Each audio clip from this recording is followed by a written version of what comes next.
No gaseous explosions, Lewis. I think we're live. For once. I resent that. That's my signal that the YouTube stream has started. What's that? Oh, right. Jeez. That's how you know we're live. You got a little blurb there. Let's see here. I see the bits coming in. And we're live. Let's see. Anyone pouring in yet? No, not yet. You know what they need, Lewis? I'm guessing what they need is a tweet. They need the tweet action. Yeah, really nice tweet. This is it. This is the one. This is going to make all the difference. All those shows we did with only like a few people here. Not today. Not this week. There's the tweet, Lewis. That's going to be the one. Let's give it a few more minutes. And, oh, shoot. Send now. See, here's the thing. Here's why you don't see it right away. Because I have Twitter Blue. And they have this feature where you can undo a tweet. But it also means that every time you send a tweet, it takes like 30 seconds for it to go live. Because they want to give you time to undo it. And I thought we had decided that paying for Twitter Blue was known to be embarrassing. I wear it as a badge of pride. You know, I don't know if I'm going to keep it, to be honest with you, because I'm like, it's $8 a month. You know what I mean? Like, is it worth it for $8 a month? What do you get for $8? A stupid little thing. You get the badge. You get to tweet longer. There's supposed to be some better video features built in, and you know, I want to support the cause, man. I'm pro free speech. Who wants to tweet longer? Can't you just put the little check mark in your face icon? No. You can't. Do they disallow that? I think that's strictly prohibited. I did try to use a check mark emoji next to my name. Yeah. But the engineers figured that one out. They won't let you do it. Yeah. We got Sammy here. He says hello and namaste. Oh, I feel more peaceful already. We got Mark T here. He says you're paying for Twitter Blue. Yeah, I'm not quite at 1 million followers yet, so I gotta pay. We got Nick Putty here. I think we're ready to roll on and start the show. People want to hear us talk about the headset, Lewis and Griffin. Is that right? I joke. No one cares. No one cares about the headset. No one has cared about the headset. And so we're going to keep the headset chatter to a minimum here. Although there is a topic I did want to bring up that both Lewis and Griffin warned me we should not discuss. And I said, oh, no, we're doing it. We are doing it. We got Dan DeWitt here. He says, yo, LK. We get the moderator in here. Get this guy out of the chat. Every week we got this guy in the chat, ruining the stream, bringing us all down. All right. If you guys don't mind, let's go ahead and just get this thing rolling. Oh, shoot. Do I have the video feed set up? Oh, jeez. No. We're good. We're good, Lewis. Let's go ahead and queue up Mrs. You-Know-Who. And we'll get this thing rolling. Oh, Mrs. D. Mrs. D. In a very chipper mood. Oh, yes, I just had a very erotic date with El Caney. Ugh. She just went right into it, Lewis. No hesitation at all. I wish you all could see. No filter. I wish you all could see Lewis's face whenever she brings up LK. How is LK, Lewis? Is he doing still great? Yeah? Okay. Sure. Yeah, good. Haven't seen from him or heard from him in a while, so I wasn't sure he was still amongst us. Yeah, we were talking about it. He's afraid of the blink. Yeah, he's a blinker for sure, man. It's like erratic blinking too, which really throws you off. Like when you're looking at him, it makes it hard to focus. It's really you start thinking like it's one of those hostage videos, right? Where they're trying to do like an SOS thing with their eyes. Well, especially because his blinks don't blink synchronously. They're completely async, man. His eyeballs are each doing their own thing, like he's a salamander or something. Maybe he was trying to send a message. We should get that video and have ChatGPT take a look at it. Maybe it can tell us. Maybe it can decode his secret message. I'll give it a few more months. Blink Master 3000. All right, Mrs. T, if you don't mind, I'd love to get this show rolling. We have a lot of content to talk about today. A lot. Probably too much, to be honest with you. And we need to get this thing rolling. So if you don't mind, I'll get the music going, and we'll get this show rolling, I think, in 3, 2. Hello, and welcome to CultCast, the best 30-plus minute app conversation you're going to hear all week long. I'm your host, Airphone Elijah. Join me today. We call him the toughest editor in tech. And if you need proof of that, you can request his rap sheet from the San Francisco Police Department for disciplinary tactics that have been well documented and litigated. He's the managing editor of CultCast. Lewis Wallace is here. You know that's fake news because they don't arrest anyone in San Francisco for anything. Also with us, he wisely lives 2,000 miles away from the CultMac headquarters, so if he eventually does make a spelling or grammar error, it's going to be a lot harder for Lewis to hunt him down, although he will get you. He will get you. He's a powerful new writer, CultMac. Griffin Jones is here. Good evening. Good evening. It's like the middle of the day, dude. Even in Ohio. Not wow. I'm 2,000 miles away where I am. What are you, like a GMT time or something? Yeah, I round up. You round up by a lot. We need to redo your rounding lesson here. All right, everyone. Well, we got a lot of stuff to talk about today. Let me see. Let me look at my show notes here. We, of course, are going to talk about iOS 17. We got even more leaks. We have our best look yet at what is going to be included in iOS 17. And we're also going to cover why we're probably not going to get sideloading here in the U.S., which is a huge bummer for me personally. I know a lot of people seem to not care about this at all. In fact, some of you don't even want it. So you'll be happy to hear this news. We'll talk about a new feature coming to iPad. We will talk about a new journaling app being put out by Apple, reportedly. And then we have some more news on the Apple Reality headset that literally no one cares about. And no one probably wants to hear us talk about, but we're going to talk about it a little bit more towards the end of the show. And then the biggest story of the week on the site, how to download the very watch face that TC himself uses. Big story this week, and we're going to show you exactly how to get it. So stay tuned for that. Let me see here. Before we dive into all the fun, I want to give a thank you to Mylio Photos for supporting this episode. Mylio Photos for supporting this episode. Oh, good. It's working. I thought maybe it was broken. My friends, if you're looking for a way to organize and keep safe all your photos, I urge you to try out Mylio Photos. You've heard me complain about iCloud Photos for a long time. I mean, it's a good service, but pardon me, it's definitely not perfect. And if you don't live in a purely Mac or Apple ecosystem, then of course it just really isn't that useful for you. I work on PCs, I work on iPhones, I work on Macs, and I want my photos to be organized everywhere. And Mylio Photos is the ultimate tool for protecting and organizing your lifetime of photos across platform. This is something that you can't do with iCloud Photos very easily, and of course you have to spend money on cloud storage every month, which I freaking hate. And once you run out of cloud storage, guess what? You got nowhere to go unless you want to give Apple like $30 a month in addition to the $10 a month you were already giving them. It's just a huge scam. And I love Mylio Photos. It's a smart and powerful way for managing all your photos and videos.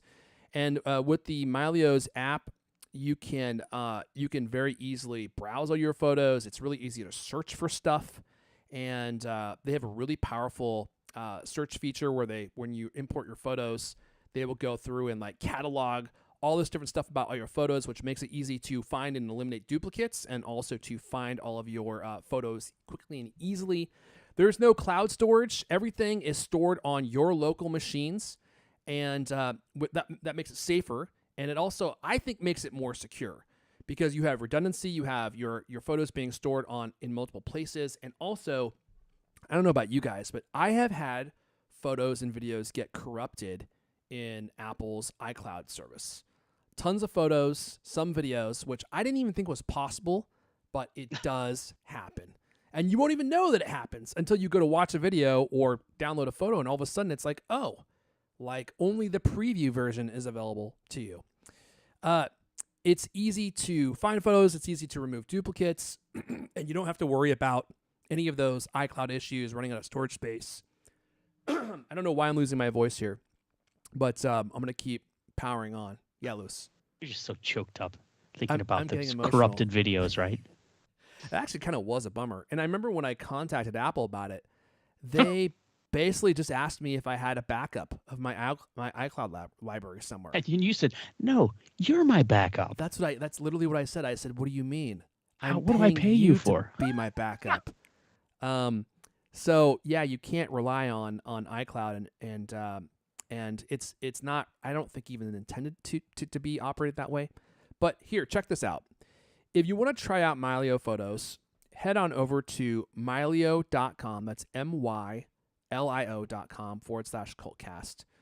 And you can get 25% off your first year of Mylio Photos when you sign up for an annual plan at mylio.com/cultcast, mylio.com/cultcast. Give it a shot, especially if you have a huge photo library. There's no like size restrictions or limits, which I love.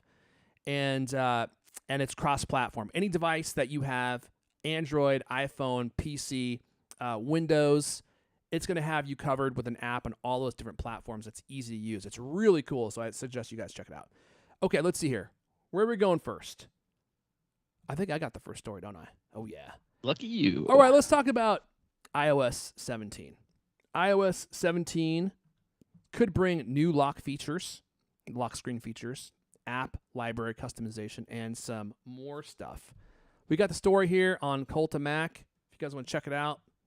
As WWDC 23 inches closer, dramatic, to its scheduled start date, more leaks about iOS 17 are surfacing online. A few new rumors have come up, particularly around the lock screen.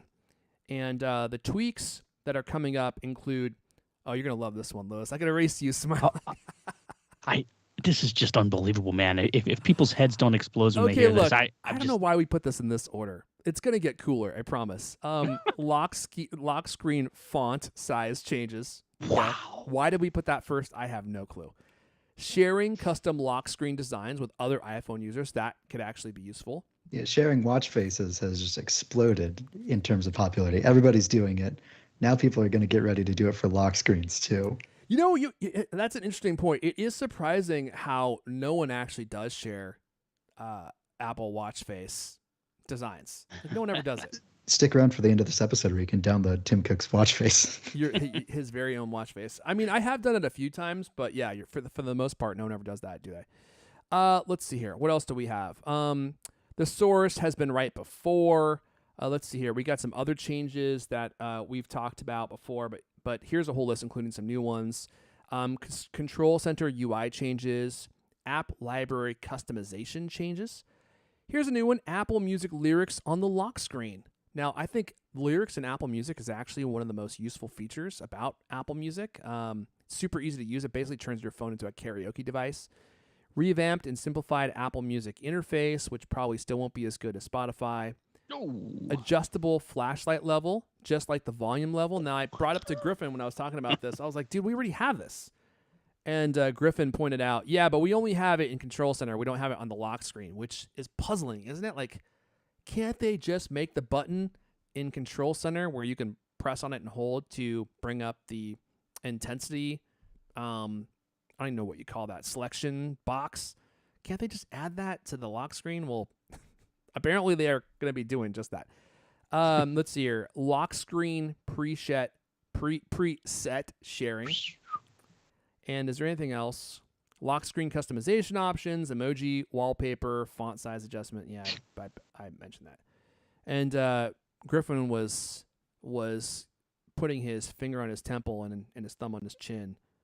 And he was like, there's a theme to all this. And I said, oh, do tell. And he said, I can't until we go live. So what's the through theme here, Griffin? I think that between these changes to the lock screen, supposedly they're reinventing Control Center too, and supposedly with the iPhone 17, no, what number are we on? iPhone 15. Yeah. iPhone 17 is the operative. Feels like with the next iPhone this year, whatever number it may be, you're going to have the customizable action button on the side of the device too. Yeah. Maybe there's some, connective tissue between all of those, and maybe they'll be linked somehow. Maybe. Okay. Well, that might be interesting. Well, the one thing I did want to bring up is 9 to 5 gave us a piece of information this week that was incredibly sad, and not only because I had to read it on 9 to 5 Mac. I joke. Great website. I just what is it about just poking at those guys? I don't know, but I do enjoy it. But they were saying that in iOS 16.2, I think, Apple added a ability to basically turn on or off iOS features depending on your actual geographic location, which is something they couldn't do before. And so this is going to allow them to activate features that are allowed in your region, but also not give you features that they don't need to give you. And that leads us into sideloading. So the EU has new rules that are going to force Apple to do a bunch of stuff, including allow sideloading. And I thought that feature was going to come everywhere because that's usually what happens with iOS. But it turns out that actually is probably not the case now. And I think Gurman was it the Mac Rumors show? I forget where he said this. It might have been in his newsletter. Was saying that that's exactly what's going to happen. So Apple is probably only going to allow some of these features that are being forced by new EU rules in the EU, and they will not be allowed in the US thanks to this new feature. And Apple has this ongoing court case with Epic Games about the App Store and whether or not it's a monopoly. And they originally, I think, lost the first lawsuit, and then they went to an appeals court, and then they just won that lawsuit. So now I don't think there's any legal pressure for them to actually allow sideloading or some of this other stuff into the App Store. So I don't think it's actually going to happen now. Now, look, Griffin was gloating. He said that he called this either last show or the show before. I have no recollection of this. I don't know about any of you in the chat. I choose to believe that he's misremembering this and didn't call this ahead of time. But I think it's a major bummer.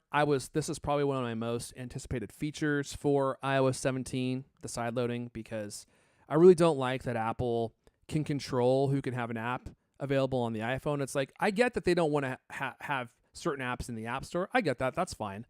But why should they be allowed to control what apps you have on your iPhone? Like, if they don't want to allow it, why can't you install it? I don't like that. Like, I like how it works on the Mac, where it's like you can buy stuff from the Mac App Store if you want. But if you don't want, then you can just install apps from elsewhere. And now it looks like that's probably not going to happen. Any commentary on that? I saw you smiling gleefully over there, Griffin. Yeah, I don't think that sideloading is going to be this beautiful new world of the iPhone that everybody, I think, is wish casting and hoping it will be. Wish casting. I mean, it is actually that. That's true. Yeah. It's important to note that Apple won the lawsuit and the appeal on every count except for one. Oh. The one count that they lost is that app developers are now allowed to explicitly state in the app if you have to go to a website to sign up. You know, because like this is a big thing that I think that Netflix got in trouble for. If you don't have a Netflix account whatsoever and you download the Netflix app, they weren't allowed to tell you that you had to go to the Netflix website. And so now they are allowed to do that. They're allowed to put up a banner that says, hey, you can't use the App Store. You have to go to this website.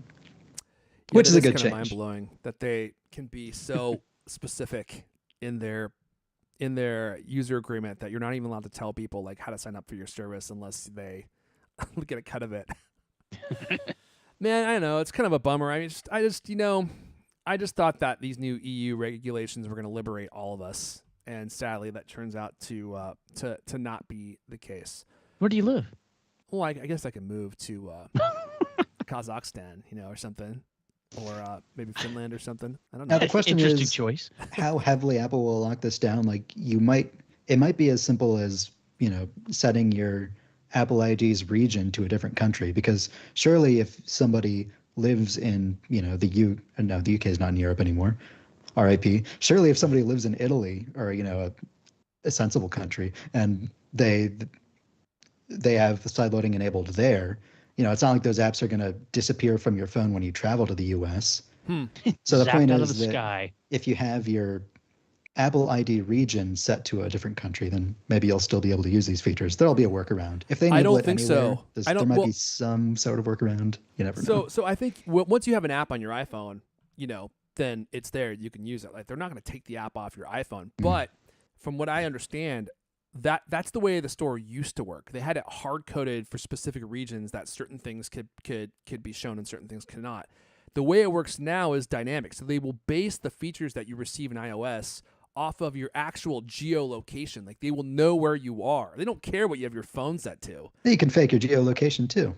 Well, dude, I mean, yeah. I mean, you In can fact, also... I'm working on a how-to article on Cult of Mac. Stay tuned. Later this week or next week, maybe you'll see that article. Okay, well, but maybe the that downside will be though is useful, but that kind of sounds like it's going to be a long, arduous process just to get around that. I mean...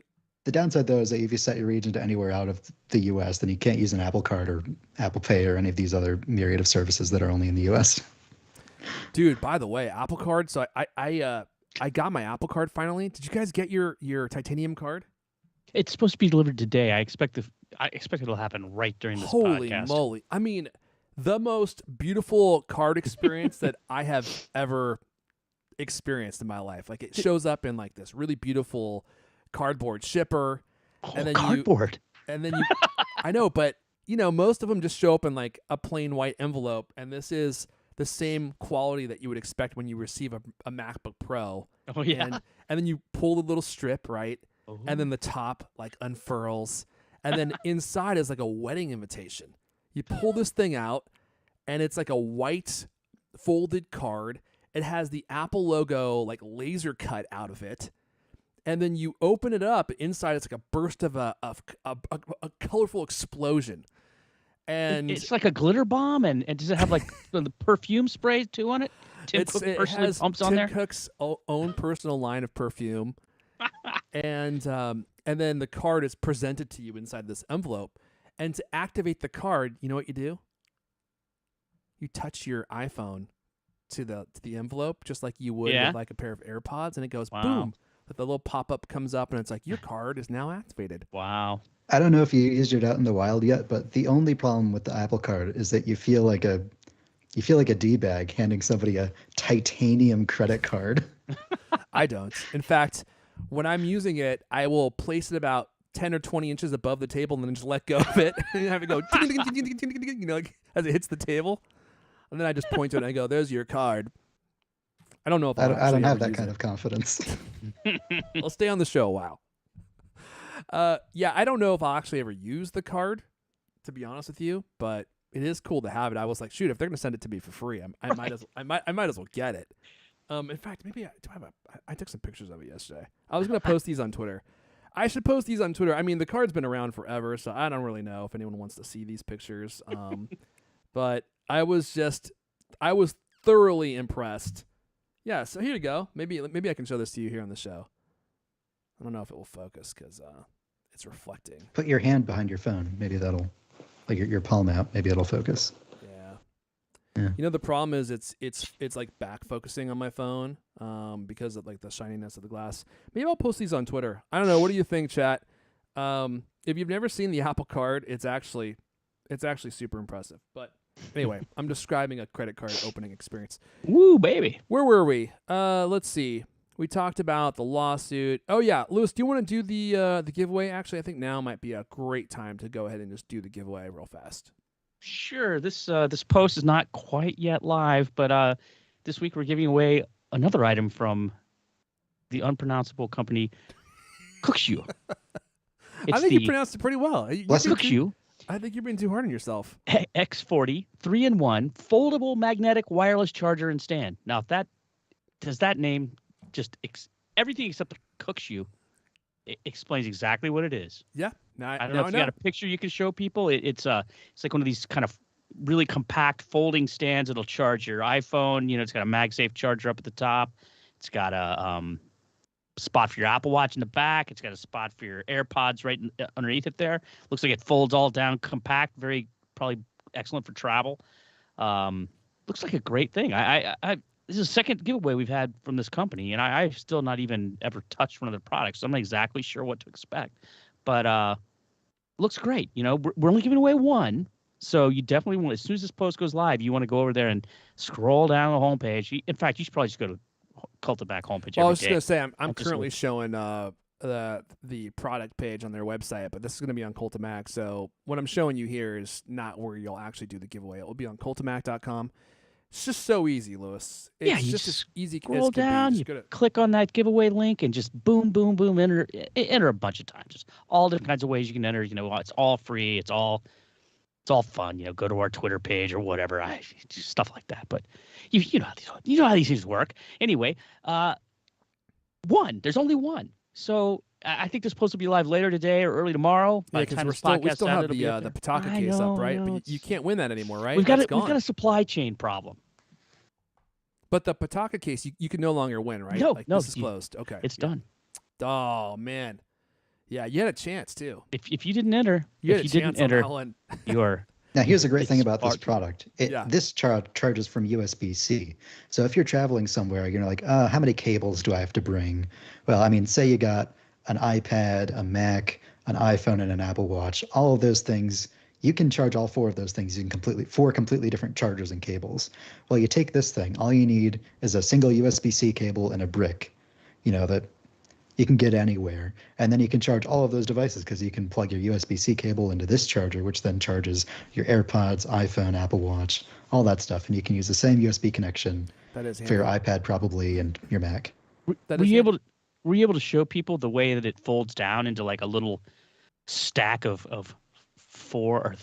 three very slender I guess they're squares. It's kind of cool.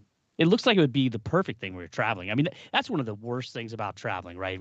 Exactly what you're saying. 57 different cables and 16 different chargers, and you can never find the exact right one. You're in some weird hotel room or Airbnb, and you So wake up weird. in the middle of the night. Weird Where's your hotel stuff? room. Where are you staying? You paying Weird by the hotel hour? rooms. Okay. Yeah, that I have not yet had. You the, wake up, you're opportunity to still do. hallucinating. Don't you do that though? Don't you wake up? You're like, oh my God, where am I? That doesn't happen to you when you go traveling. I mean, I can recall that happening at Oh. some point in the past, but not usually. No. There's probably a word for that. It's probably a psychological syndrome. Lost man syndrome. I was oh my gonna God. say I think it might be senility. I don't think that's free. As Leonard would say, Where it's not am very I? generous. All Oh, right. Well, God. we'll You know have what? this giveaway on the website shortly. I'm going to enter this one, and I'm going to see if I can get through. I mean, Yeah. I know that we have some rigorous protocols Oh, yeah. employed to keep Cult of Mac staffers from winning, but Banking level. I'm tired security. of never being even in the game. All right. Gotta- Well, I would post a link, but I can't. So clearly, I'll post a link in the Aw. show notes so that people can check out the giveaway. It just started, so get on in there and enter as many times as possible. Lewis, you want to talk about as long as you're talking, Lewis? Do you want to talk about this iPad app that we might be getting alongside iOS 17? Yeah. So it took years to get the calculator app. Oh no, wait, we still don't have a calculator on iPad, do we? Don't we? I use can't remember. CalcBot, so I think they don't. Anyway, calculator of the so- future. I'm still Supposedly- reeling in the joy of getting the weather app. right, the weather was the one That is they a nice brought. weather app, though. I have to say, like, And- it's a great app. And that's a perfect example. Why in the world didn't we get that forever? It's don't know. better than on the iPhone. It's great. It's big and beautiful. So anyway, now supposedly Apple's going to bring the Apple Health app to the iPad, which, I mean, my first question in Slack to everybody on the team was like, why in the world is this taking so long? And people had actually, good response. Well, it's because all that data is really sensitive and, you don't want to like whatever. Anyway, so It Apple's seems like a no-brainer, though. It's like just port it to the Right. iPad. supposedly this is going to happen this fall, according to a reliable source. You won't believe it. It's also from, I believe it's from Mark Gurman. Oh, Anyway, shocker. Feature many iPad users wanted for years, of course, because why wouldn't you like all that? And I don't know how much you use the Health app, but there's so much data in there, and it's all packed into this little thing. Like having it on a giant iPad screen would be awesome. Much easier to look at, much easier to deal with. And one of the other things he said is that this will help with doctors using your Health app. Because I mean, you can go in and tell your doctor, hey, like give your doctor access to stuff. Here, look, take a look at this stuff. I wonder here's- how many of them actually do, though. I don't know. I mean, Yeah, it seems I like it would wonder be if they actually care. well, I hear iPads are really popular in hospitals, That- especially the that's- iPad mini, because an iPad mini is small enough to fit in a white lab coat pocket. Huh. Curious. This is one of the points they made is that let's see. This is actually from the Bloomberg story. The hope is that an iPad version will boost the app's popularity in healthcare settings where tablets have already made inroads. And it really does make a ton of sense because there's so much screen real estate on the iPad compared to the iPhone, and there's so much data in the health app. It Even if you're just looking at it on your own, you don't want to share with your doctor. It could be really, really useful. So a big reason this wasn't multi-platform before, I assume, was because all of that data, as you were saying, isn't even stored in iCloud. It's only stored on the device, on your iPhone. I wonder if Apple waited so long because they wanted to wait until they could have iCloud data end-to-end encrypted, which was a new feature that was introduced mid-cycle in like 16.3 or 16.2. I bet they wanted to get that out of the way first before they introduced a cross-platform health app. That makes sense. I wouldn't be surprised if the data only syncs from the health app if you have the iCloud secure whatever thing enabled. I forget what it's called. Yeah. No, that makes perfect sense. And it's good for them to be careful with this kind of information. So sounds awesome. The other thing that's I don't know.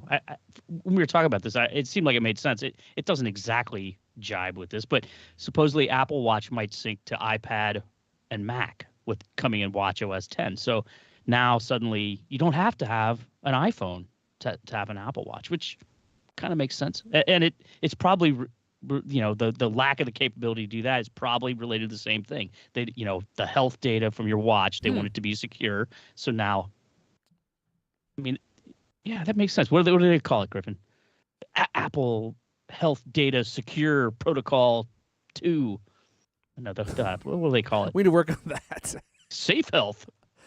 Yeah, you're right. That's a great point, Griffin. Like that end-to-end encryption, which I haven't even turned on because when I was going to do that, they give you a big warning. They're like, "Are you sure? Are you sure you want to turn it on? Because if you do, and anything goes wrong, all your data is toast. So you should be really careful about doing this." And so it spooked me, and I ended up not doing it. But I think eventually I probably will. And then yeah, there probably will be some of this data that was only available on your iPhone available to your other Apple stuff. That's a good observation that you got there. I haven't turned it on either because until 2 months ago I was still running macOS. What was it? Whatever the next most recent version is, because I had my ancient MacBook Pro. Right, you couldn't even run the newest versions of macOS. That's funny. Okay, let's see. Hey, Griffin, before we talk about this journaling app, let me give another thank you, and this time it's gonna go to. I'm trying to pull it up as we speak, but it's actually not working. There we go. Boom. Let me pull this up. I want to give a thank you to Factor for supporting this episode.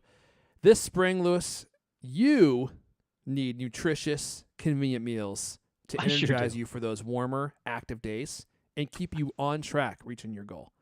Factor is America's #1 ready-to-eat meal kit and can help you fuel up fast with ready-to-eat meals delivered straight to your door. So Factor sent me a bunch of food and a bunch of smoothies, and if I had to position them, I would say, well, they're pre-made meals and they're ready to go. You just heat them up. And first of all, they're super fast to heat up. Like you can heat one up in 2, 3, 4 minutes. I just tossed it in my oven, and a few minutes later, I was genuinely surprised. Like I was like, oh, it's ready to go. You don't have to like cook it or anything.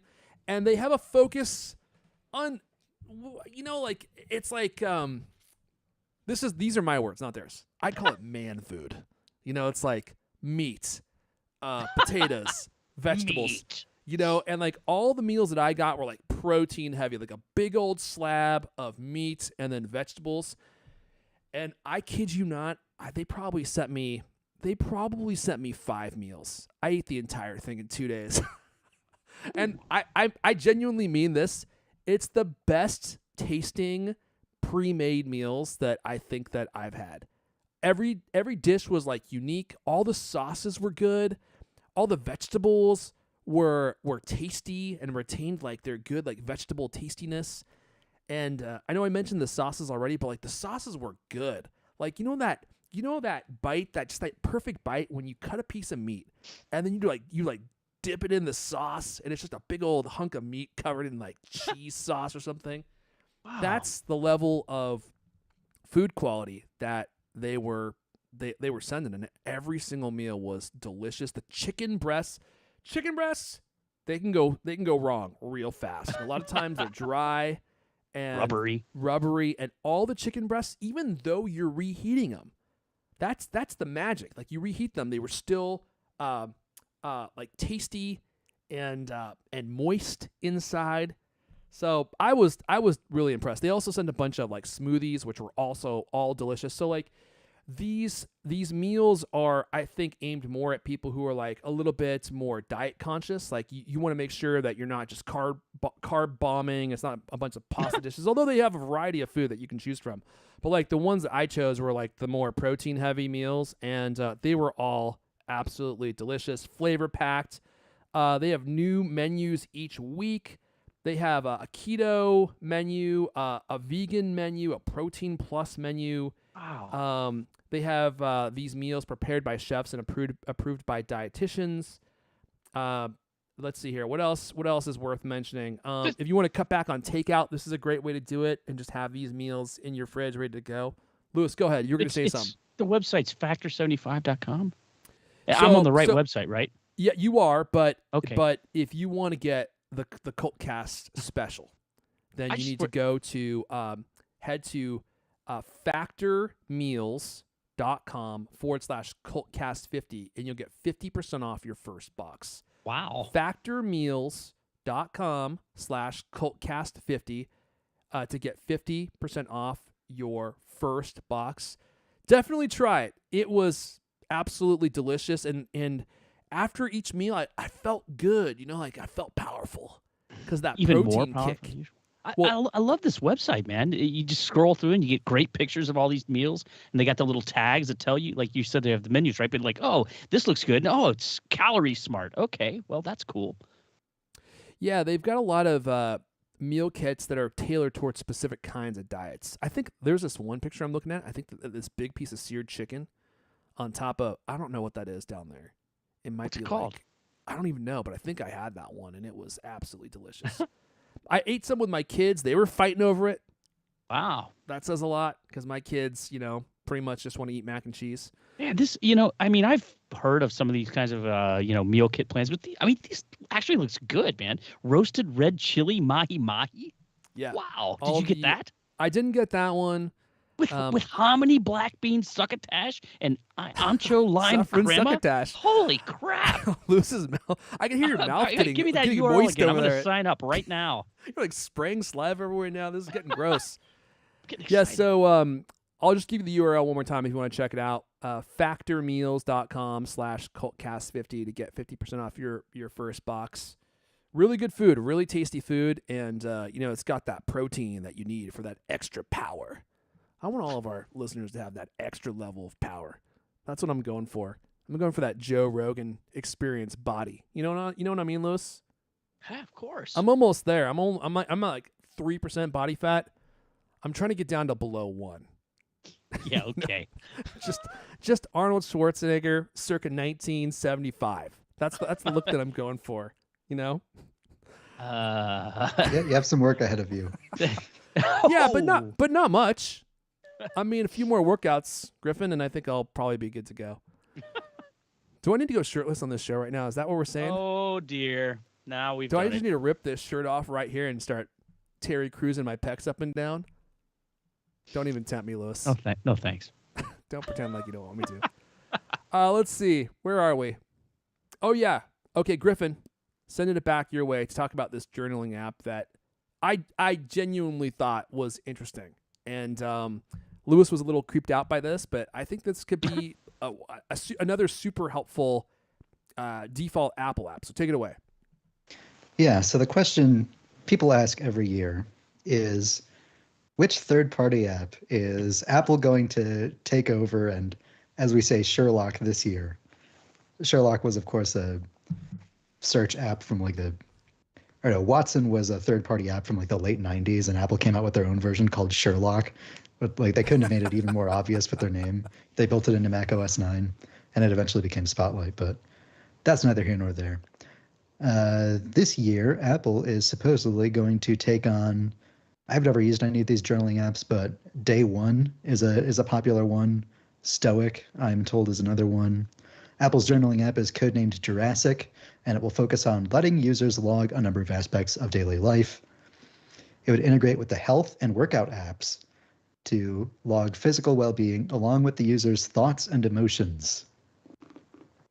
This is the kind of app that Apple would never allow a third-party app to access. And this is, I mean, maybe this is this is, I think, a tricky spot for Apple to be in, because they are using their platform advantage as the owner of the device and the hardware and all of these other services to pull in all of these disparate pieces from Apple Health, workout apps, and another feature will be all-day people discovery, which is a claimed way for the app to detect a user's proximity to other users.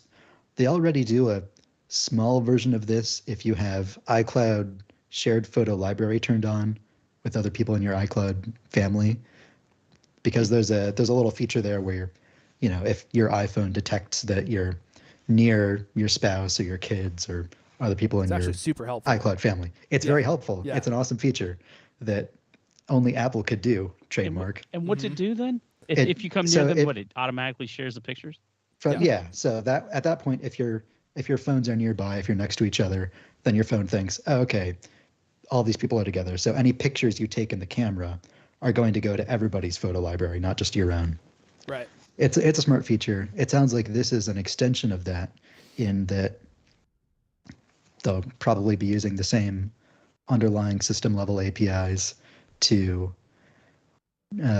determine who might be considered a work colleague, friend, or a family member, and ultimately how being in their presence impacts other aspects of your day.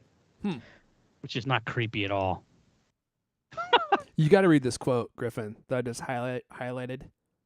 Oh, Did you sure. read This is from the Wall Street Journal's original piece here, their coverage of it.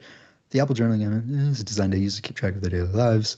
The Apple analyzed the user's behavior to determine what a typical day is like, including how much time is spent at home compared with elsewhere, and whether a certain day including something outside the norm, according to the documents. So, and that's the part that there's no way yeah. that Apple would ever let another developer do, for sure. Yeah. But it's also what makes it interesting. Yeah, because anytime Apple comes out with a new system feature or like operating system level API, I'm sure they have the discussion internally. What would the worst developer imaginable do with this feature? And usually the unnamed developer in the room is Facebook. They take advantage of every single possible loophole they can find. Like, I think it was like years ago, there was, it came out that Facebook was, if you didn't have any audio playing on your iPhone, Facebook would have set up spin up this audio service to go in the background. There was just complete silence so that you wouldn't know what was happening. But they did that so that they could listen to your microphone or something at the same time. Maybe there's, I don't remember the details. I'm going to put the word that. alleged in there. Alleged. For you. Alleged. Alleged, just so you know. Reportedly, the meta lawyers don't hear this and say, we never did that. I don't know. They exploit every loophole they can. Like there was the other thing that I know for a fact they actually did, and that they were taking advantage of the looser restrictions on Apple business accounts, and that they were marketing this free VPN service to young adults and teenagers, but they weren't going through the App Store channel. They were going through the the enterprise distribution system, so that they could track the online activity, all of the network activity of all these people, until Apple cracked down on that too. So this goes without saying that they would not enable these system level interactions to everybody. I think this is a cool idea, though, because a lot of the journaling apps that I'm aware of have gone to some kind of subscription model, and a lot of people don't want to pay a subscription to do a journal. In fact, I would be genuinely interested, having kids especially, to keep a journal of stuff that happens in my life, but I don't want to pay a subscription fee to do that. I don't care enough to actually pay a subscription to take a journal. And I don't know if this journal is supposed to focus on like mental health or regular health, but from what I read, those will be features of the journal. But I think the point of the journal is just to keep a journal of like what's happening in your life. And of course, it's free. Apple's going to just, well, let me take that back. I believe it's free. I presume it's free. It may not be free. I mean, this could be a iCloud, like some kind of service that they try to charge you. It's going to be included in Apple One, like whatever they can do to get those dollars from you. So I hope that it's free because... I mean, Freeform, which they introduced mid-cycle in iOS 16 is free. That was a brand new app that's, sort of comparable to Pages, Numbers, and Keynote. Yeah, that's true. And Pages, Numbers, and Keynote are free. So I just know that Apple's real big into that services money these days. And anything they can do to get you to pay extra money. Although those subscriptions they seem to be related to either cloud storage, right, or to entertainment. So you're paying to watch entertainment or store things in the cloud. And a journal is not really going to take up very much space. But how cool would it be if the AI could create a journal entry for you and like show you a bunch of pictures that you took on a specific day because you were like out and about with your kids, and just make it easier for you to keep a journal? Like that actually might be useful. So that's something that Apple's working on. They might reveal it at WWDC. I thought that was really interesting, and I didn't really see anyone talking about it besides the Wall Street Journal. So I was like, we should at least bring this up. The downside that the upside is that Apple has access to all of these things that third-party apps can't. The downside is how much does Apple actually care about this? Is this going to be one of those things that they drop and then they ignore for years and years and years and never touch again? I mean, most likely. That's what they do with all their apps nowadays. I mean, dude, I don't know if you guys probably don't follow what's happening in the world of video editing. Like Adobe and Blackmagic are just destroying. They're just adding so much stuff all the time. And now they're taking advantage of AI stuff. I saw a demo. I think it was Adobe Premiere.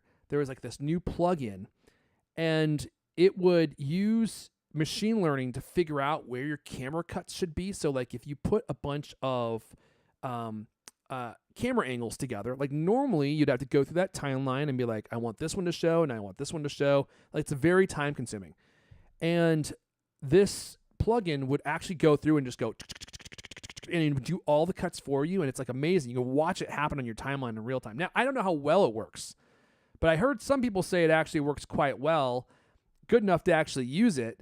And if you could do that and save yourself like 4 hours of editing or something crazy like that is mind-blowing. And Blackmagic is doing the same thing with DaVinci Resolve. And now you have Final Cut, dude. Final Cut's great, but it hasn't had any kind of like major update in years.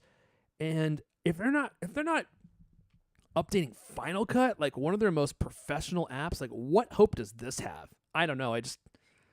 It doesn't seem like Apple's giving a lot of attention to any of their apps these days. They just release them and then they sprinkle out some features now and again. But maybe that's the point. They're supposed to be basic. But Final Cut is a $300 app.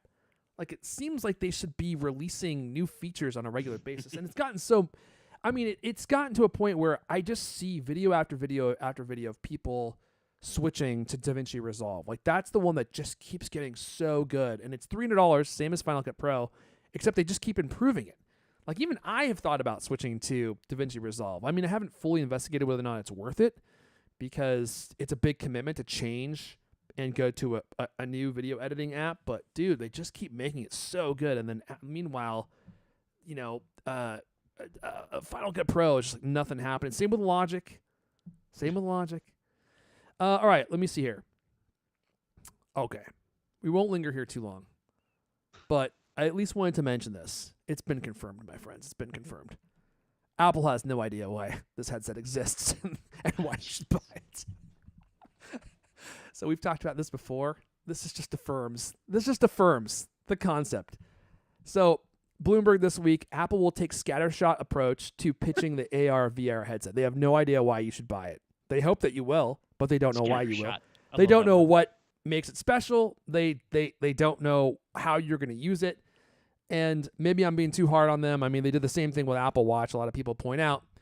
But that was a $500 device, and people were used to the idea of wearing a watch. You know what I mean? So I don't feel like that is as much of an uphill push as a computer that you wear on your face that costs $3,000. Apple has to create a brand new product line, a brand new premise in computing. And it's not something that people are already used to. And I just think they're going to have an uphill battle here. I mean, we read last week, I think from Gurman, that Apple's expecting to not, or maybe it was Ming-Chi Kuo, is not expecting to sell very many of these. They're just kind of throwing it out there. And I just thought that this was hilarious. Apple is taking a scattershot approach to the upcoming reality headsets features, hoping that a wide variety of options will get consumers to try the product. Let's see here. When Apple set out to develop a headset about 7 years ago, it hired a former NASA engineer who had used augmented and virtual reality to explore Mars. The big question at the time was, why would an ordinary consumer need such a device? As the company gets ready to unveil the product in June, that question is still hanging in the air. Yeah, it just cracks me up, man. Apple, I'm reading from the Bloomberg story, by the way. Apple hasn't really found a killer app that will make the roughly $3,000 headset a must-have item. Instead, it's trying another tactic, throwing everything but the kitchen sink at consumers. Apple plans to pack the headset with a variety of features, games, fitness services, even an app for reading books in virtual reality, and hopes that buyers will find something that they like. Wow! A $3,000 headset, and they're like, well, why would people buy this? And they're like, I don't know. We're going to just try it and see what happens. I just thought that was that is a bonkers. It's not an admission because this is coming from Gurman, but I can't believe that they're launching this product not really knowing exactly why anyone would buy it. And from everything that we've read, TC is hoping, the company is hoping that this is going to be a replacement for iPhone. Maybe it will be. Maybe this is my Steve Ballmer moment. I don't know. Okay, here's my question for you. Sure. What's the alternative? Even if, let's say Apple came out with a headset and they had one fine-tuned message. This is the new device that's the best way for FaceTime. This device is all about FaceTime. People are going to do 3D meetings all on FaceTime, and they don't really talk about anything else. People would say, like, yeah, even if they're 100% convinced that in an extra 5-10 years, everybody's going to use the headset to use FaceTime, other people would say, well, what, can't I game on it too? Can't I check my email? Like, it's a computer. People expect to do everything on computers. If you pitched the idea for a computer today, people would, as if it didn't exist, and somehow you were able to just come out with the new Mac Mini as if none had ever existed in the world before. People would be like, "Well, you're saying it's going to do this and this and this and this and this and that and this." Like, that's too many things. You don't have a focused message. That's a scattershot approach to introducing a product.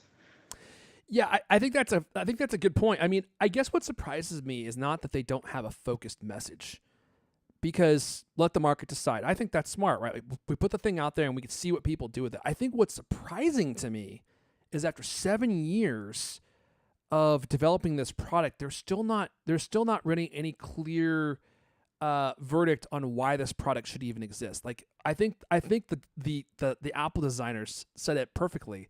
It seems like a solution in search of a problem.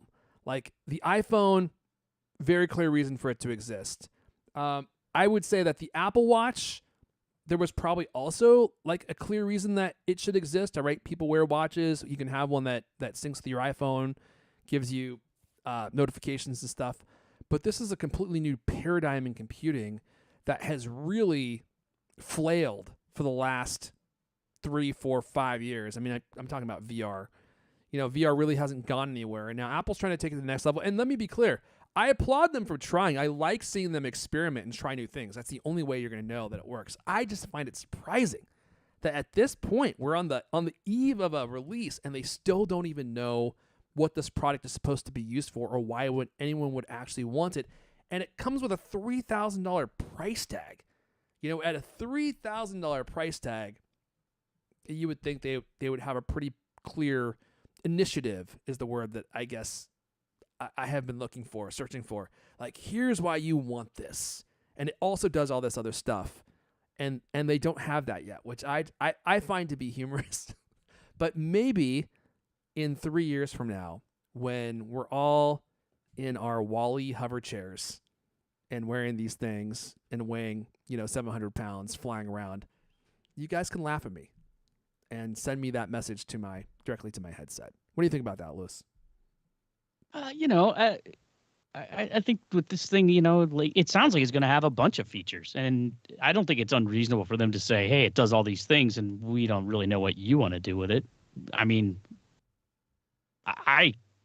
as I've always said, I can't hardly imagine any of the things that have been discussed actually being all that sort of compelling, like compelling enough just to find the headset and make sure it's charged and plug it in, strap it on and plug it in, right?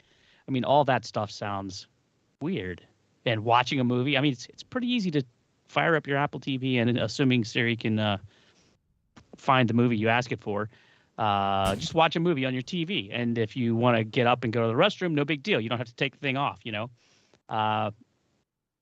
I think this thing is going to be kind of like a CPAP machine. It's just like anything you do, you have to like put it on and get into that thing, and then there you go.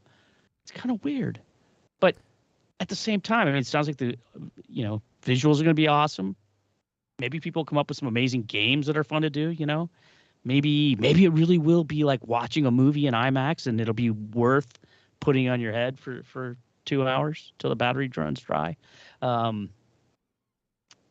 You never know, man. People, it might be that, I mean, at $3,000, I don't think you're ever going to see these things everywhere. But I mean, I could imagine a world where a lot of people have this kind of thing, like on airplanes, for instance. Mm-hmm. Yeah, I mean, just like, because I want to go into a little cocoon, right? I want the world blocked out. I want to watch this movie. I don't want to be able to hear anybody snoring or a baby yelling beside me. I just want to block everything out. That's honestly, the more I think about that, that's the only sort of in public use I can imagine for this thing. Well, now that's an interesting point, because I don't know if this has any kind of audio component to it. AirPods, you gotta buy AirPods. Well, that's they've the thing, actually talked about that. I'm sorry, but if you're walking around wearing AirPods Max and this on your face, No, not Max, just regular AirPods. okay, well, regular AirPods, sure, but if you wear AirPods Max and Pro. this on your head, You know what, Pro? you will be at an Apple fanboy level that is going to be completely absurd. Like you're going to look ridiculous with the goggles and the AirPods Max on your head on your plane. Yeah, like these big old like Apple goggles on your face, and then you have like the giant AirPods Max on your ears, and you got your iPad sitting there. Oh, dude, You're not going to have your iPad because you're not going to need it. But yeah, the first time you see it, you're going to go, oh, look, it's a cyborg. What I'm saying is 10 years from now, I could imagine everybody who can afford one is going to want one on a plane. I mean, there could even be a stupid app that pops up and goes, hi, would you like us to refill your beverage? Yes, please. I'd like another gin and tonic as I watch, Avatar 9 in my headset. In the desert. Oh, yeah, I'm going to float in the sky when I watch. That's my favorite. Watching a movie in the sky. That actually does sound pretty cool. Which actually you literally would be doing on an airplane.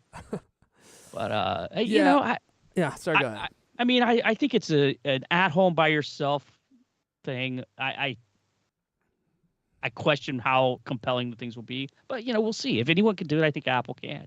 And I think that the idea that they need to have a 100%, this is what people are going to buy this for. I mean, it's too much.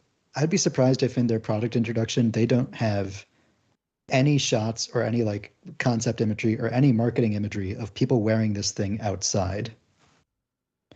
I bet they'll market it as an, inside only device at first. I'm sure. Yeah. I mean, I can't imagine that it's even in the wildest dreams made for people to, like, I've heard people, you can see people walking around. No, I think it's going to be a thing that you use at your house to make FaceTime calls, or, if they actually can make like Freeform work great in that thing and make remote meetings awesome in that thing somehow.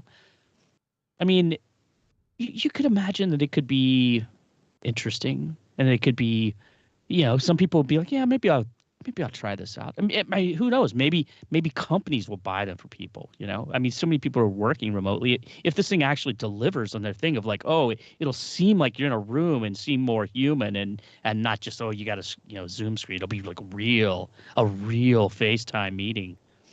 But I mean, I'm unconvinced. I'm just saying I can see how they could make the case that, hey, it's worth putting this out here and see if it catches on.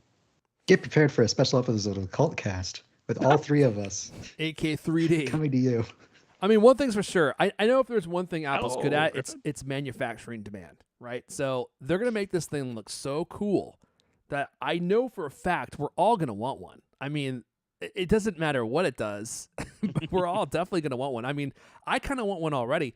I know I'm not going to spend $3,000 on one. I might go to the Apple store and play around with it. There's no way I'm going to spend $3,000 on this V1 product. It's Griffin looking dubious over there. That's 100% truth. Like $3,000, like that's tough to swallow. That's a real good point too about the V1 part of it.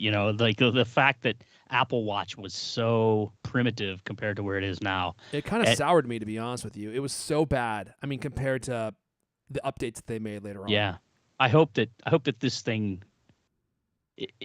I hope it's not as just kind of worthless as the first Apple Watch was compared to later things, right? I mean, the first Apple. Think about that though. The first Apple Watch was limited, but it was cool enough that you could see like, hey, this is going to be really great when I can open an app and it doesn't spin for 30 seconds. This is going to be cool. And sure enough, a couple years later, it works.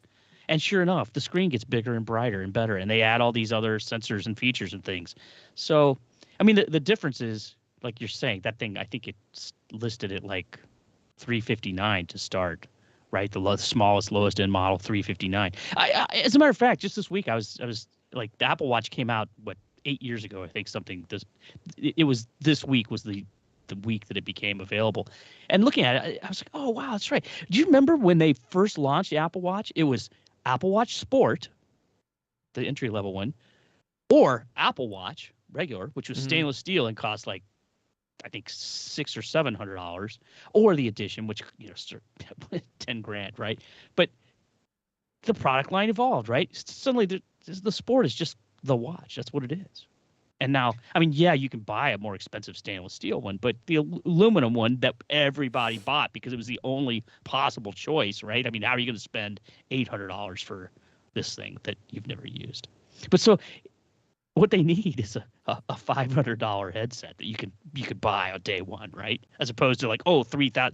That is a mighty high. Maybe that price. Maybe this has all been just a fake out, man. Maybe they're gonna come out and go like, no, man, only $17.99. That's it. They're gonna release like the elite version that comes out, and everyone's like, wow, $3,000. Like, God, that's too much. And they're like, well, what about $15.99? And you're like, oh, okay. You mean same day, or you mean next? No. That won't be same day. It's gonna be a year out. They'll release the more affordable version or whatever. But once they price anchor you at the higher price, and you're like, that's absurd. I would never spend $3,000 or whatever it costs. And then they come out a year later, and it's like, well, now it's only $21.99. For a version that isn't as premium, but has all the features of the old one plus new ones because it's been out for a year now. I don't know. Wasn't there some kind of device recently where all the rumors indicated it was going to be really expensive? And it came out, it was like, oh, surprisingly not that expensive. The iPad was rumored to be $1,000, and it debuted at $500. It's also the iPhone 14. I mean, people were expecting the price increase, and then the price didn't increase. So, I was thinking there was something. What was the original talk about how much Ultra was going to cost? I don't know, but we got to move on. We've been talking about this for 30 minutes, Lewis. You didn't even want to talk about this. Oh, wait a minute. Are we? You've been talking about. I forgot we were doing a podcast. I thought we were just having a little FaceTime call. You didn't want to talk about this story, and you've been talking about it the longest. And I got to be walking out the door in 20 minutes, so we got to. You asked me what I thought, so I told you what I thought. I know. I regretted that decision about 15 minutes, and so live and learn, buddy. I didn't want all your thoughts. I just wanted like the top 3. Okay, so let's see, Griffin. I'm sending it your way to talk about the battery pack and how this thing's going to be totally absurd and how it's going to work. Okay, so there's been a rumor it came out a while ago that the Apple headset is going to have an external battery pack that is attached by a cord. Apparently, Apple tried and tried to have the battery built into the device so it could be completely wire free, but the weight, the power consumption from driving two 4K displays and the massive processor was just too much. So they have an external battery pack that is apparently connected by some sort of wire. More details have come out about it. It has a new proprietary magnetic connector. The wearer will keep the external battery in their pocket while using the headset. So I no think- wearing sweatpants while you use the reality headset. It's going to make your pants sag. This giant battery in your pocket. This is kind of confusing to me because I think when people heard external battery pack, I don't know if this was reported or if I just made this up in my head, but I assumed, okay, well, especially when it attaches magnetically, that means it'll have like MagSafe of some kind. So, if the cord snatches on a door handle or a table corner or your own arm at some point, it just flies off and that's it. But apparently, according to Mark Gurman, it'll be a cable with a round tip which will attach magnetically. But to prevent it from falling out, it needs to be locked and rotated. My headphones have the same sort of cable. It doesn't just pull out like a regular headphone thing. You have to twist it in place. That seems like an alarmingly bad idea. Well, worst For a case scenario headset. is you get paralyzed when someone runs by and grabs the cable, snaps your head back, and breaks your vertebrae. Exactly. Like the microphone that I'm using right now, connects to my headphones. The headphones have the locking mechanism, as I said. I think it was like a few weeks ago or something. I don't know, my cord was dangling or something. My dogs ran by and they snagged my headphones.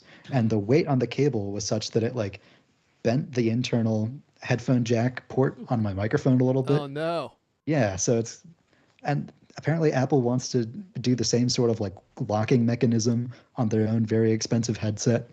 Like they solved this problem themselves when they introduced MagSafe. You need to allow the cable to fly away if something happens so that you don't damage anything. Yeah, but this is going to be a self-contained computer. Like it would be like using an iMac with MagSafe attached, and all of a sudden you pull the cable out and the spreadsheet you were working on just disappears because your computer just shuts off. Right? So they need it gone to offline. they need it to lock so that doesn't happen because it doesn't have its own battery system. Like if it were a MacBook Pro and it had its own power source inside, at least to accommodate for a temporary loss of power, then they could do true MagSafe. But without I would that, assume that the headset does still have a tiny battery inside it, because the rumor is that even with an external battery pack, it can only get about 2 hours of battery life. Yeah. I would think Apple is smarter than to assume that you need to turn off your headset every 2 hours so that you can swap the battery out. It's got to have its own small internal battery in it, wouldn't it? I mean, who I would knows? certainly I hope. wouldn't be surprised if it didn't because the battery is so heavy and they want to make sure that this thing's as light as possible. So they just store all the battery in this pack connected by a cable in your pocket. And I think it would be I don't think it would be unusual for it to not have its own battery inside for that reason. And I mean, this is state of the art. It's like you're gonna have all this power. I mean, it's essentially a Mac on your head, and they don't have any place to put a big battery, so they have to make the battery big enough to give it battery life that people will accept, but they can't make it so big that you have to wear it in a freaking fanny pack or on like a belt or something on your body. So there's all these limitations that they kind of have in place with this thing. So I don't really think it's all that surprising, but it is an odd limitation. It's like, oh, a 2-hour battery life? Like that's it? And then you got to like cycle it down and plug it in. Or maybe you can use it plugged in while you're at your desk or something. There will be some kind of like power adapter and you won't have to run it on battery. But if you want to go wander around your yard or go on a walk, actually, Surely developers would need something like that. If you're developing apps for this headset, then you need a way to plug it in directly to your computer so you don't have to, recharge it every 2 hours. yeah, that's a good point. Maybe you can like plug the battery in and it will charge the headset and the battery pack at the same time. Like that's probably exactly the way it will work. Actually, there's going to be one power connection. And if you disconnect the battery pack from like the actual power source, then it just goes into battery power mode. I was just thinking, like, it actually would be kind of cool to have one of these on a walk. So you're like walking around, and you're also like watching a YouTube video. Like, I would be interested in that. Not for $3,000, but I would definitely be interested in that. Anyway, there's your headset news. No one cares about the reality headset, but you will soon. Once June hits and Apple releases all that unbelievably great marketing content and convinces you all that you need one. And I'm going to be looking forward to the chat that day to see who the big ballers are or who the financially irresponsible are that went on a limb to buy a $3,000 headset. I'm curious to see which of you all buy one. And I'm also curious to see if any three of us here today end up with one. I don't think so. Any three of us. Any one of us three here of us? today. Yeah. Huh? Really? Well, I do multiple podcasts with other people. Apple podcasts. You didn't know that? Oh, right. Forgot which one I was on. All right, look. We gotta wrap it up here, but before we do that, the biggest story of the week. We saved you to the very end so that you all would stay here, and we still have most of you here. So if you want to be just like TC, we have a way for you to do that. It's a small little thing that you can do to be just like him. Take it away, Griffin. There's a fun little story to end out the week. Tim Cook on his journey across India, to celebrate the opening of the Apple stores and, does a little publicity tour. He was visiting with some indie developers. I forgot to look up his name before we went on the show. He was getting a demo of some app that he has made. And in his photograph, he happened to have his wrist up and you could see his watch face. So I did a piece on Cult of Mac where I dissected Tim Cook's choice of watch face and his choice of complications. And okay. It is He's a complicated guy, too, so. Interesting choice. Come on, man. It's for you, Lewis. Thanks. Sorry, Griffin, go ahead. Oh, yeah. So he starts with the infograph face, which has the most number of complications possible. It has 8. I went through all the other watch faces. You can get up to 8 complications on these. It's like the most by a long shot. On the top left, he keeps stocks, so he can continuously monitor. So you can see how wealthy he's getting by the minute. Yeah, live updates. Top right, temperature, makes sense. Okay. Me Bottom too. left, the workout button. Wow. We know how Tim Cook likes to go on his walks outdoors. Huh. So you hit that button. Interestingly, it doesn't start a specific workout. That app just takes you to the workout page where you can pick one. I'd like to know what Tim Cook has the action button set to, but you can't Probably get that set from to the picture. push-ups. He just hits Maybe. it and then he just busts out like 200 push-ups. Tim is getting pretty jacked, so I wouldn't be surprised. Sorry. Bottom Were you gonna right. Say something, Lewis? Oh, I just, was he wearing a Ultra? He Of is, course he was. Yeah. Okay, I couldn't remember. Only the best. You said action button, and probably. That's another point. He's wearing the Apple Watch Ultra with the black trail loop, Oh, which seems to be one of the more popular bands. Bottom right, activity rings. And you can see if you really zoom in on this picture, it's about 11:30, and he's not very far on his rings. Oh man. I bet he counts like getting like a workout done throughout the day, but Well, he's on a trip. he's traveling. Yeah, Because you know, he- normally doesn't No- he no get up at, like judgment. 3 a.m. to go to the gym? right. I mean, you Like, scroll no down in joke. the article and you can see it's about the same time in the day, coincidentally, and my rings are even less far along. So no judgment. Yeah. That's where it gets interesting. Lewis, I can tell from your face you're about to say what I'm about to say. Did Griffin's audio suddenly get like 50% quieter? 50 to 60, maybe Yeah. 65. Is Yeah. Is it still that way? Suddenly Yeah. can't hear you. It just dropped like in half for some reason. Okay. Suddenly. Another thing with why this I remember seeing that comment about, oh well, his rings aren't close. Well, he might have his move ring set to like 1 million. His move ring is set to like 18,000 calories. That's the problem. Is it takes him the full day to get to 18,000 calories. So look, if you want to download this masterpiece that Griffin labored over to recreate it. Griffin, did you put a link in here for people to actually download this? Yes, Oh. you can download it. Am I still quiet? Yeah, it's Yeah. still really quiet for some reason. It's down at the bottom of the Okay, page good. there. If you scroll to the bottom, there's a download link. You could download it and add it to your own watch. Oh, there you go. Although, frankly, I don't know how that works. You were just talking about sharing watch faces, and I've never done it. I don't know. You I don't download remember it. how to do it. It's been I guess you so got to download long. it on your phone, huh? Yeah. Let's see here. You download it. You'll get a pop-up that says this website is trying to download a face for Apple Watch. Tap allow and then tap add to my faces. There you go. On your Mac. Couldn't be easier. If you do it on Tim a PC, Cook you're special. How are my levels right now? What's that? How are my levels right? Are they It's still the quiet? exact same. That's so That's weird. bizarre. I heard All like right, a click, like an electrical noise, and then all of a sudden your levels dropped by about 50%. Mark T says Griffin is a rookie still. Rookie mistake. It's this That's audio. all right. It's this audiobook I was telling you about. You know. Don't worry. Once you've done a podcast for 12 years, you get all this stuff ironed out. Then everything just runs silky smooth. You figure stuff out on the fly. But you know what? That's fine because we're all at a show. That's all the time we have for people anyway. And so there's no reason to even work on this anymore because we have to wrap it up. That's all the CultCast we have for you guys this week. But you know what? The fun never stops. I'm at Airfun on Twitter, ERFON. Lewis is at Lewis Walls. You can find Griffin on Mastodon. I don't know how. I've never used Mastodon, but I'm sure he's on there, and you can probably find him if you go look. Need a This- time machine, right? What's that? I'm the only Griffin Jones on there. Just search Oh, for there me. you go. Just search for Griffin Jones. There's only like Might even be able to just search for Griffin. that might bring it up. There's only like 400 or 500 users on Mastodon, so not hard to find people. That's one of the nice things about it. We're gonna go ahead and wrap it up there. That's all the CultCast we have for you guys this week. But I want to thank everyone for tuning in. New episodes of the CultCast come out every Thursday night. I already said thanks for tuning in, but I gotta say it again because that's what goes here. And we'll see you guys. Oh, big reach here.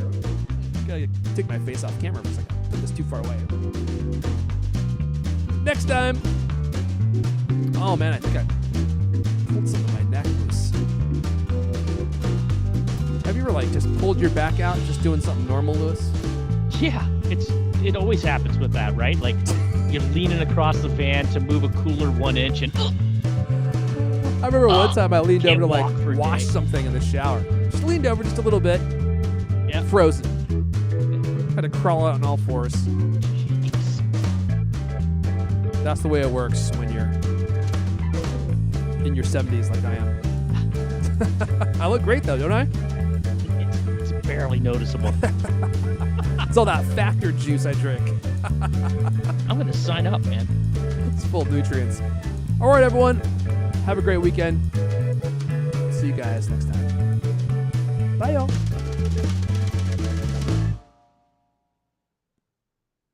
Clear.